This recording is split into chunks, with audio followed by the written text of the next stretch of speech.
জনৈক আইনজীবী আমাকে একটি নোটিশ পাঠিয়েছেন। তিনি বলেছেন 48 ঘন্টার মধ্যে যদি তার ক্লায়েন্টকে আমার বক্তব্য দ্বারা নাকি মিসলিড হয়েছে এই মর্মে বক্তব্য প্রত্যাহার, ক্লারিফিকেশন বা তার নোটিশের উত্তর না দিলে আমার বিরুদ্ধে আইনত ব্যবস্থা নেবে। আমি বলি 48 ঘন্টা কেন, 800 ঘন্টা কেন, আর 8 মিনিট কেন, আমি তার নোটিশের কোনো প্রতি উত্তর দেব না। আমার বক্তব্য যদি আইন বহির্ভূত হয়, আমার বক্তব্য যদি সংবিধান বহির্ভূত হয়, সিধে চলে যাক সে কোর্টে, আইনের মাধ্যমে তার সাথে আমার বোঝাপড়া হবে। আমাকে নোটিশ পাঠিয়ে কি ধমকানো চমকানো হচ্ছে? এই ধরনের অনেক নোটিশ আমি খেয়েছি। আমার নামে অনেক মারাত্মক মারাত্মক অভিযোগের মামলা নিয়ে আমি মাথায় করে চলছি, মিথ্যা অভিযোগ নিয়ে। উনি আমি ভয় পাই না। কেউ যদি মনে করেন নওশাদ সিদ্দিকীকে এই নোটিশ পাঠিয়ে ধমকাবো চমকাবো বসিয়ে দেব, আমি তাতে আমি ভয় পাবো না, আমি চমকেও যাব না। কারণ আমার অনেক দেখা হয়ে গেছে এইগুলো। কারণ আমি বলে যাই, আর কাকতলীয় ভাবে বলছি না, এটা বাস্তবিক হয়েছে। 2019 সালে কেন্দ্রের সরকার নিয়ে এসেছিল এক বিভাজনের বিল, সিএ। যখন আমার বড় ভাইজান পিরজাদা আব্বাস সিদ্দিকীর নেতৃত্বে সারা বাংলায় যখন বিজেপির বিরুদ্ধে আন্দোলন আমরা সংগঠিত করেছিলাম, ওই সময় গভীর রাত্রে আমাদের বাড়িতে পুলিশের দ্বারা হামলা চালানো হয়েছিল। সেই রাত্রে আমি সুপ্রিম কোর্টে এসেছিলাম, তারপরের দিনে মামলা করব বিজেপির বিরুদ্ধে, কেন্দ্র সরকারের বিরুদ্ধে। আর এখন আমরা যখন এই ওয়াকফ সংশোধনের বিরুদ্ধে মাঠে ময়দানে গণতান্ত্রিক প্রক্রিয়ায় লড়াইয়ের বার্তা দিচ্ছি এবং আইনি লড়াই করবে বলে তার প্রস্তুতি নিচ্ছি, আমাদের বাড়িতে নোটিশ চলে আসলো। নোটিশ আসুক, 100 বার নোটিশ আসুক, এতে আমি ভয় পাই না।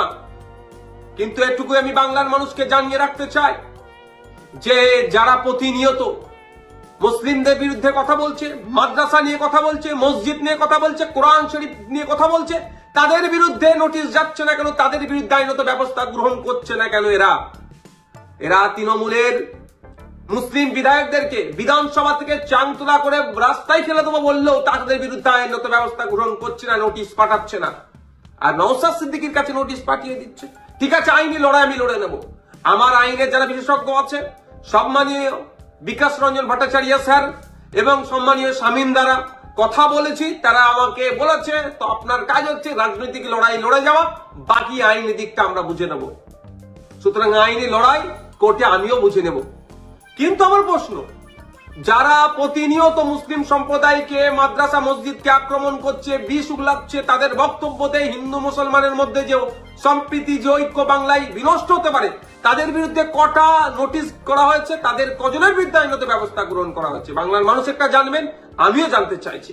শুধু তাই নয়, আমাদের রাজ্য সরকারকে, আমাদের রাজ্য সরকারের যিনি প্রধান মমতা ব্যানার্জি মহাশয়াকে একটা বক্তব্য শুনেছিলাম, কি জঙ্গি যোগ না কি বলে দেখে দিয়েছিল, তখনও চুপ করেছিল। আর নওশাদ সিদ্দিকীর বিরুদ্ধে নোটিশ, ওই নোটিশ পাঠিয়ে আমাকে কেউ ভয় পাওয়াতে পারবে না। বিজেপির এই ওয়াকফ আন্দোলনের বিরুদ্ধে, সংশোধনী যে নিয়ে এসেছে ওয়াকফ, এর বিরুদ্ধে আন্দোলন জারি থাকবে। এই অসাংবিধানিক, অগণতান্ত্রিক এরা যুক্তরাষ্ট্রীয় পরিকাঠামোকে ভেঙে দেওয়ার যে সংশোধনী নিয়ে এসছে, এর বিরুদ্ধে লড়াই জারি থাকবে। যখন আমাকে খোঁচা দিয়েছে, আমি কয়েকটা প্রশ্ন বাংলার মানুষের কাছে তুলে ধরতে চাইছি এবং সর্বোপরি তৃণমূল কংগ্রেসের কাছেও তুলে ধরতে চাইছি, এর উত্তর দিতে হবে। আমরা জানতে পেরেছি বেশ কয়েকজন এমপি পার্লামেন্টে অনুপস্থিত ছিল, তাদের বিরুদ্ধে তৃণমূল কংগ্রেস দলগতভাবে কি ব্যবস্থা গ্রহণ করছে, কি নোটিশ পাঠাচ্ছে, কি শোকজ করছে, তাদের বিরুদ্ধে কি অ্যাকশন নেবে, সেটাও পাবলিক ডোমিনে দিতে হবে এবং কি নিচ্ছে সেটাও যেন জানানো হয়। দ্বিতীয় হচ্ছে, যারা পার্লামেন্টে উপস্থিত ছিলেন, টোটাল আমরা যতটুকু জানা আছে পার্লামেন্টে দুটো কক্ষ মিলিয়ে, লোকসভা রাজ্যসভা মিলিয়ে তৃণমূল কংগ্রেসের এমপির সংখ্যা প্রায় 42টি। এই 42 জনের মধ্যে কতজন ভোটাভুটিতে অংশগ্রহণ করেছে এবং যারা ভোটাভুটিতে অংশগ্রহণ করেছে কতজন ওয়াকফ সংশোধনী বিলের বিরুদ্ধে ভোট দিয়েছে না অন্য কোথাও ভোট দিয়েছে, সেটাও পাবলিক ডোমিনে পাবলিশ করা হোক, অর্থাৎ জনগণের সামনে তুলে ধরা হোক। তাহলে দুধকে দুধ, পানিকে পানি হবে। নাহলে এই ধরনের ঘটনা ঘটতে পারে যে উপস্থিত ছিল ভোট দানের সময় এই ওয়াকফ সংশোধনীর পক্ষে, বিরুদ্ধে না ভোট দিয়ে বিজেপিকে সুবিধা করার জন্য তাদের পক্ষে ভোট দিতেও পারে, বিশ্বাস নেই এদেরকে আমার। তাই এই ডেটাটা পাবলিক ডোমিনে দেওয়া হোক। আর 3 নম্বর যেটা, যে 2021 সালে এমএলএ বিধানসভা নির্বাচনের সময় বলেছিল বিজেপিকে আটকাতে হবে, ভোটটা আমাদের দিন তৃণমূল কংগ্রেস। যারা আজকের দিনে এমএলএ তারা বক্তব্য দিতে গিয়ে বলেছিল যে বিজেপির বিরুদ্ধে লড়াই করতে গেলে ওনাকে জিতাতে হবে, ওনাকে জিতিয়েছেন। এখন লড়াই করবে না বিজেপির বিরুদ্ধে, না ঘরে ঢুকে চুপ করে বসে থাকবে? লড়াইটা কেমন ভাবে হবে? গণতান্ত্রিক প্রক্রিয়ায় মাঠে ময়দানে নেবে আন্দোলন সংগঠিত করতে হবে, আর একটা গণতান্ত্রিক প্রক্রিয়ায় আইনের সহযোগিতা নিতে হবে। এই যে বিজেপি ওয়াকফ সংশোধনী বিল নিয়ে এসেছে, এটাকে প্রত্যাহার করার দুটো রাস্তা। একটা হচ্ছে জনগণের চাপ সৃষ্টি করে, যেটা সংখ্যালঘুদের উপরে যে দমনপীড়ন হচ্ছে, ভারতবর্ষের পশ্চিম বাংলায় সংখ্যাগুরু মানুষদেরকে দায়িত্ব নিতে হবে। এই সংখ্যালঘুদের উপরে যে দমনপীড়ন নেমে আসছে সেটাকে প্রোটেক্ট কিভাবে করবে, অর্থাৎ মাঠে ময়দানে সংখ্যালঘু থেকে শুরু করে সংখ্যাগুরুরা মিলে আন্দোলন সংগঠিত করবে, জনপ্রতিনিধিদেরকে সামনে রেখে সাথে নিয়ে। একটা দিক। আর একটা হচ্ছে সুপ্রিম কোর্টের দ্বারস্থ হয়ে আইনের মাধ্যমে এই যে নতুন আইন তৈরি করতে চলেছে, এই আইনটাকে রদ করা। এখন আমার বলার বিষয়, পশ্চিমবাংলায় 200-র অধিক তৃণমূল কংগ্রেসের বিধায়ক আছে। সেই সমস্ত বিধায়কদেরকে প্রত্যেকজন যাতে একটা করে মামলা করে তার জন্য প্রস্তুতি নিতে হবে।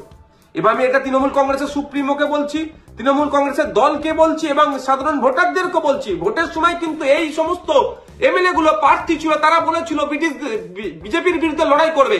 আজকে বিজেপির বিরুদ্ধে লড়াই দেখানোর জায়গা হচ্ছে মামলা করতে হবে।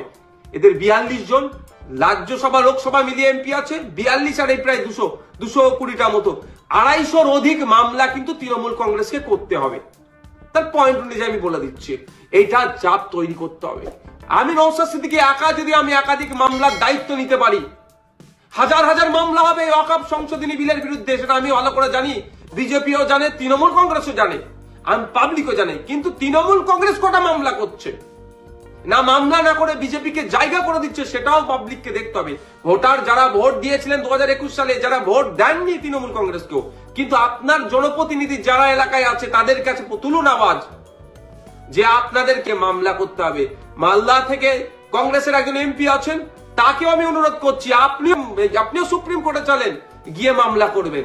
এখন দেখার বিষয় তৃণমূল কংগ্রেসের কতজন এমএলএ কতজন এমপি মামলা করছে এবং আমরা ভোটাররা কতজনকে মামলা করাতে পারছি প্রেসার বিল্ড আপ করে, সেটাই এখন দেখার বিষয়।